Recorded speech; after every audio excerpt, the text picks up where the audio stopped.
علي حبه جنة قسيم نالت الجنة وصي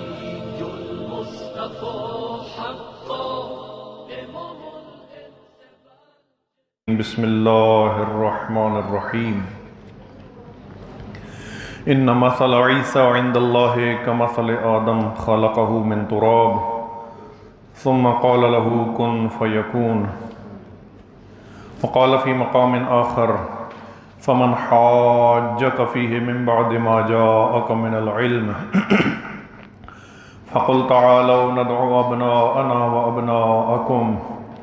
ونساءنا ونساءكم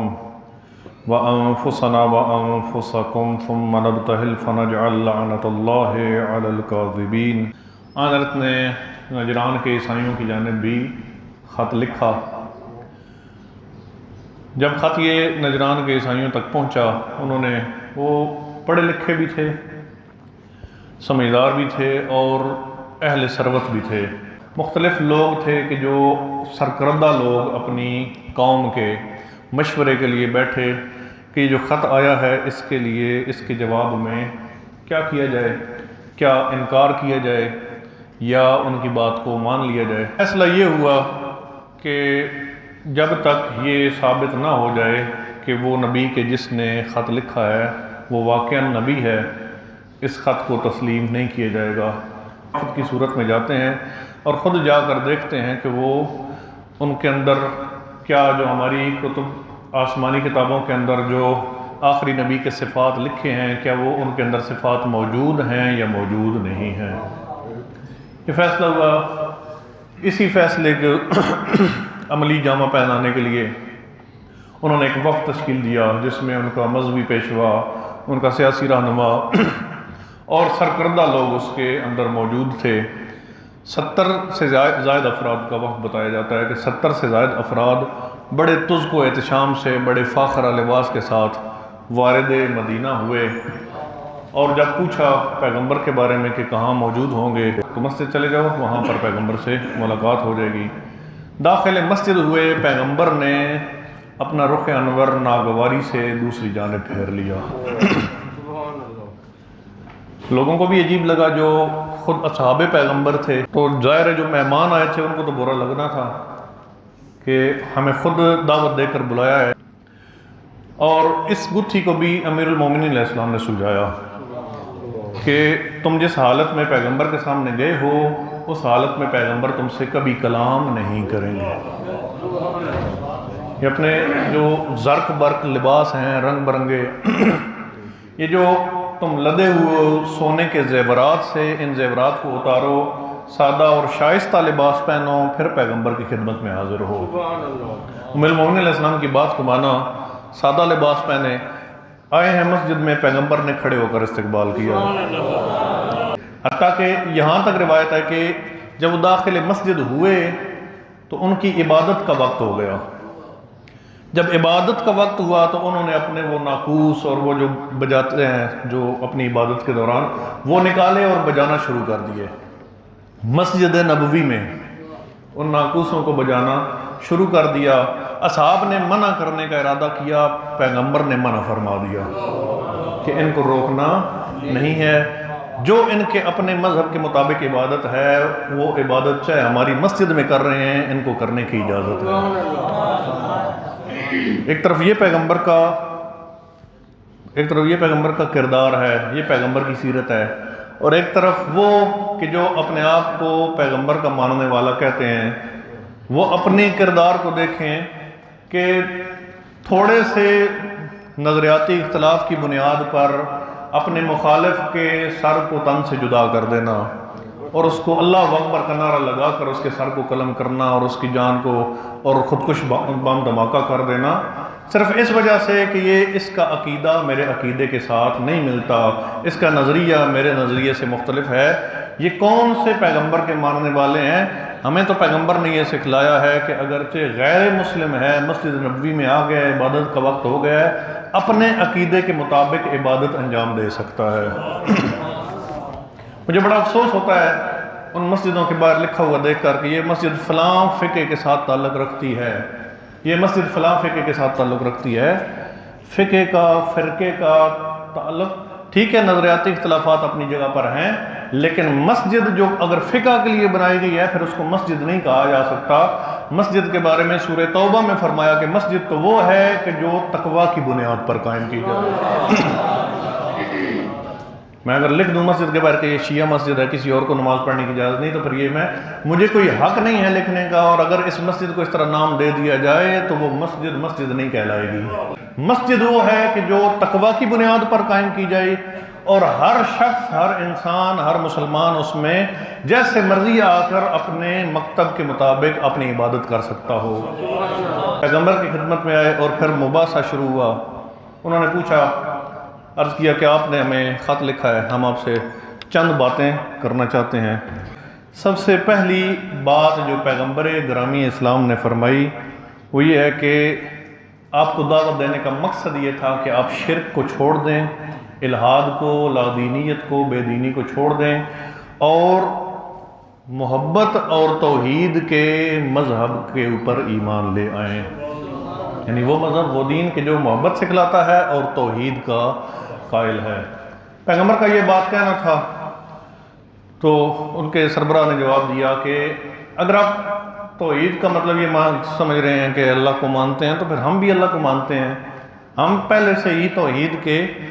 قائل ہیں، ہم اس کے ماننے والے ہیں، تو دوبارہ سے آپ کو اس کا ہمیں دعوت دینے کی ضرورت نہیں ہے۔ پیغمبر نے پھر فرمایا کہ اگر توحید کو مانتے ہو تو پھر عیسیٰ کو اللہ کا بیٹا کیوں کہتے ہو؟ توحید تو یہ ہے کہ خدا واحد پر ایمان رکھنا، توحید پہ ایمان نہیں رکھتے، عیسیٰ کو خدا کا بیٹا کیوں مانتے ہو؟ سور کا گوشت کھانے سے اجتناب کیوں نہیں کرتے؟ کہتے ہیں کہ ہمارے پاس بہت سارے دلائل ہیں، یعنی ہم جو حضرت عیسیٰ کو اللہ کا بیٹا کہتے ہیں، ہمارے پاس اس کے دلائل موجود ہیں، اور انہوں نے دلیل کیا دی کہ حضرت عیسیٰ مردوں کو زندہ کیا کرتے تھے، چونکہ مردوں کو زندہ کرنا اللہ کا کام ہے، اس لیے ہم عیسیٰ کو اللہ کا بیٹا کہتے ہیں۔ چونکہ حضرت عیسیٰ مادرزاد نابینا کو آنکھیں عطا کر دیا کرتے تھے، مردوں کو زندہ کیا کرتے تھے، پیغمبر نے فرمایا کہ اگر عیسیٰ علیہ السلام مردوں کو زندہ کرتے تھے اس مردے کے پاس تو کیا کہتے تھے کہ میرے اذن سے کھڑا ہو جا یا قم باذن اللہ، اللہ کے اذن سے کھڑا ہو جا۔ نعرہ تکبیر، نعرہ رسالت، نعرہ حیدری، محمد و آل محمد صلوات اللہ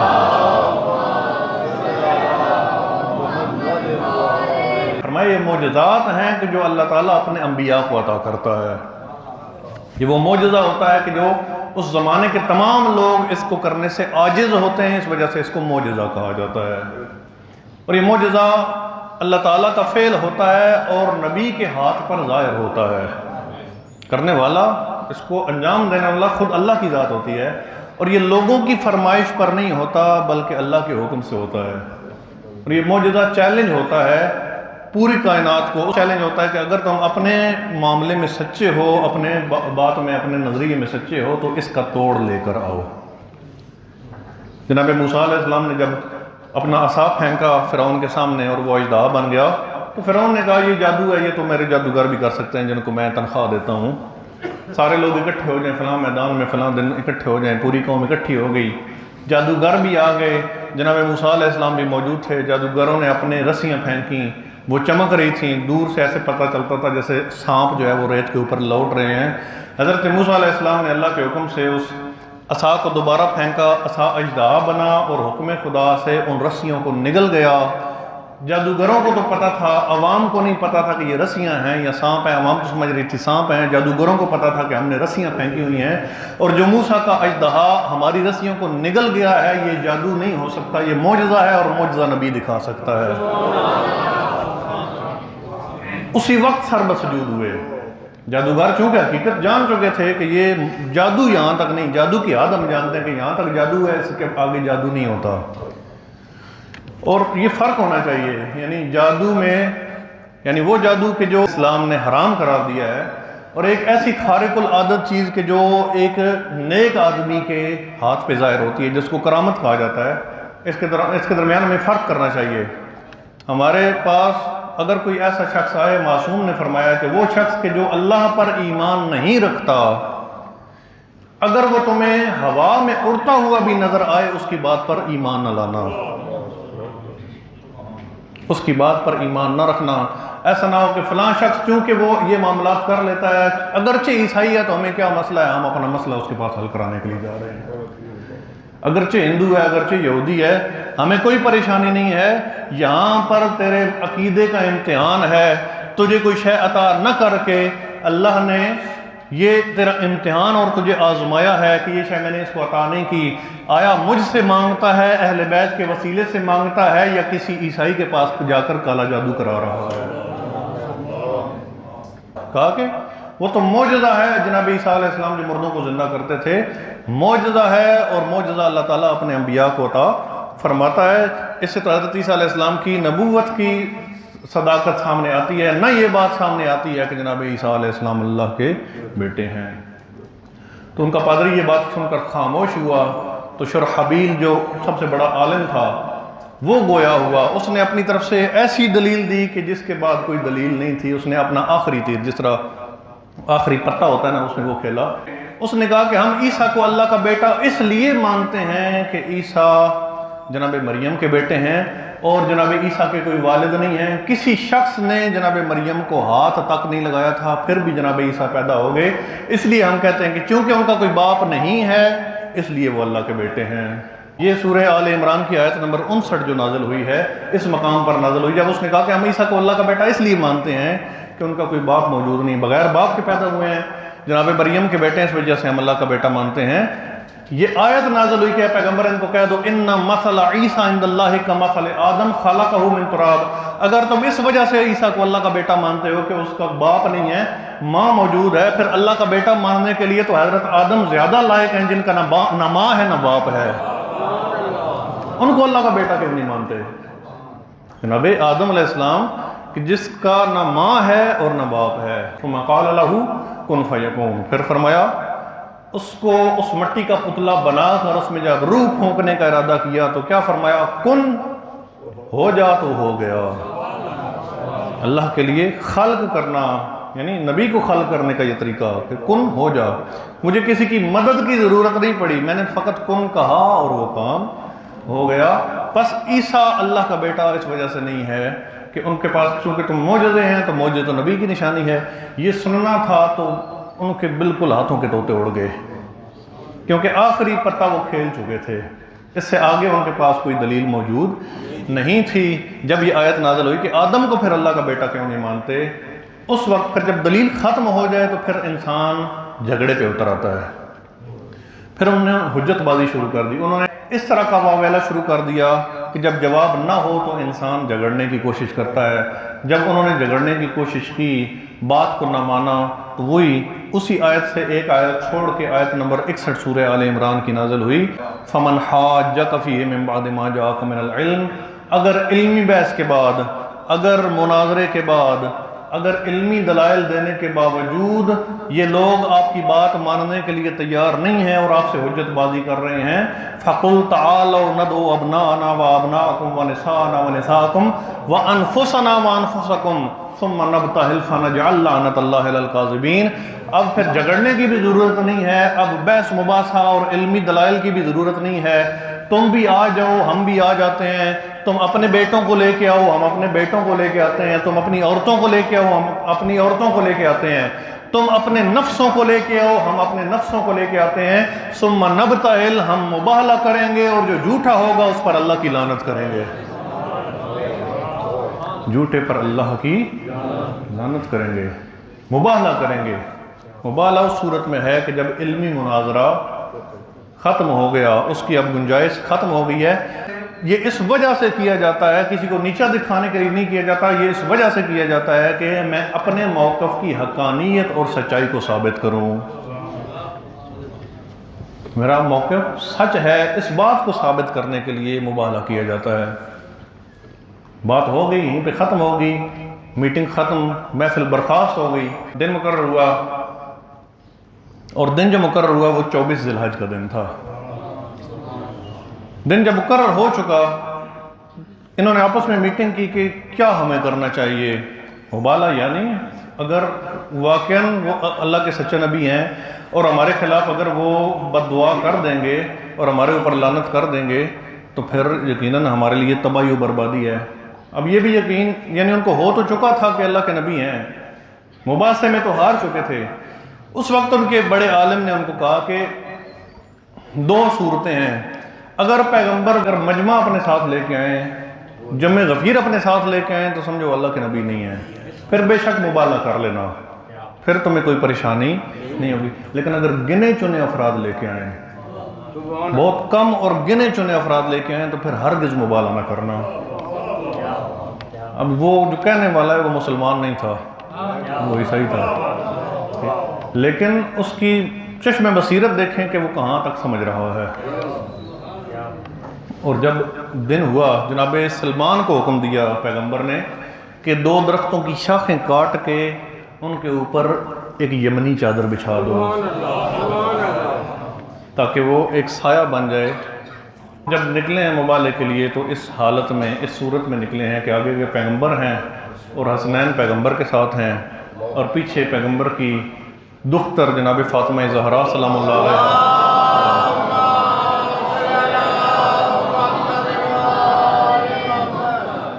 اور ان کے پیچھے امیر المومنین علیہ السلام ہے۔ اور یہ ہر شیعہ ہر سنی عالم نے اس کو لکھا ہے کہ اس دن مبالغے کے لیے پیغمبر جن کو لے کے آئے ہیں اس کے علاوہ کوئی شخص موجود نہ تھا، ان کے علاوہ کوئی شخص موجود نہ تھا۔ پیغمبر کے پاس کیا کھلا آپشن موجود نہیں تھا؟ جو قرآن کہہ رہا ہے کہ ابناءنا و ابناکم، تم اپنے بیٹوں کو لے کر آؤ، ہم اپنے بیٹوں کو لے کر آتے ہیں۔ پوری امت کے لیے پیغمبر باپ کی حیثیت رکھتے ہیں یا نہیں رکھتے؟ پوری امت میں سے جس کو بھی لے جاتے وہ پیغمبر کے بیٹے کی صورت میں ہم اپنی عورتوں کو لے کے آئیں گے۔ روایات میں موجود ہے پیغمبر جب اس دنیا سے تشریف لے کر گئے 9 بیویاں موجود تھیں، اور کیسی کیسی جلیل القدر جناب ام سلمہ جیسی ایسی جلیل القدر بیویاں پیغمبر اکرم کی موجود ہیں، لیکن 9 بیویوں کو ہوتے ہوئے جب کہا اپنی عورتوں کو لے کے آئیں، کہا جاتا ہے کہ اپنی عورتوں کو لے کے آئیں تو ذہن میں یہ آتا ہے کہ اپنی بیویوں کو لے کے آئیں، لیکن جب پیغمبر لے کے آئے ہیں تو اپنی صاحبزادی کو لے کر آئے ہیں۔ جب اچھے عقیدے والے میں عرض کر رہا ہوں، سارا بہترین ترجمہ کرتے کرتے آتے ہیں، اور جب اس آیت میں سورہ آل عمران کی پہنچتے ہیں آیت نمبر 61 پہ تو کہتے ہیں کہ اپنے نفسوں کو لے کر آؤ اور ہم اپنے نفسوں کو لے کر آئیں گے، تو یہ اس کا ترجمہ یہ ہے کہ تم اپنے آپ کو لے کے آؤ، ہم اپنے آپ کو لے کے آئیں گے۔ بنفس نفیس تم بھی آ جاؤ اور بنفس نفیس ہم بھی آ جائیں گے۔ جو تعصب کی عینک اتار کے لکھنے والے شیعہ سنی مفسرین ہیں انہوں نے لکھا ہے کہ تم اپنے نفسوں کو لے کے آؤ، ہم اپنے نفسوں کو لے کے آئیں گے۔ اس دن شیعہ سنی نے لکھا ہے کہ جس ہستی کو نفس رسول بنا کر رسول اپنے ساتھ لے کر جا رہے ہیں وہ کوئی اور نہیں علی ابن ابی طالب ہے، اور میں کہتا ہوں کہ رسول اکرم جس کو اپنی زندگی میں نفس رسول قرار دے سکتے ہیں، کیا رسول کی رحلت کے بعد خلیفہ بلا فصل نہیں ہو سکتا؟ اور جب پہنچے ہیں مباہلہ کے میدان میں، وہی ان کا اسقف جو پادری تھا اس نے کہا انی لا ارا وجوہا لو سأل اللہ بہا ان یزیل جبلا من مکانہ لا ازالا، میں ان چہروں کو دیکھ رہا ہوں جو تمہارے مقابلے میں آئے ہیں کہ اگر وہ پہاڑ کو اپنی جگہ سے ہٹنے کا حکم دیں پہاڑ اپنی جگہ چھوڑ دے گا۔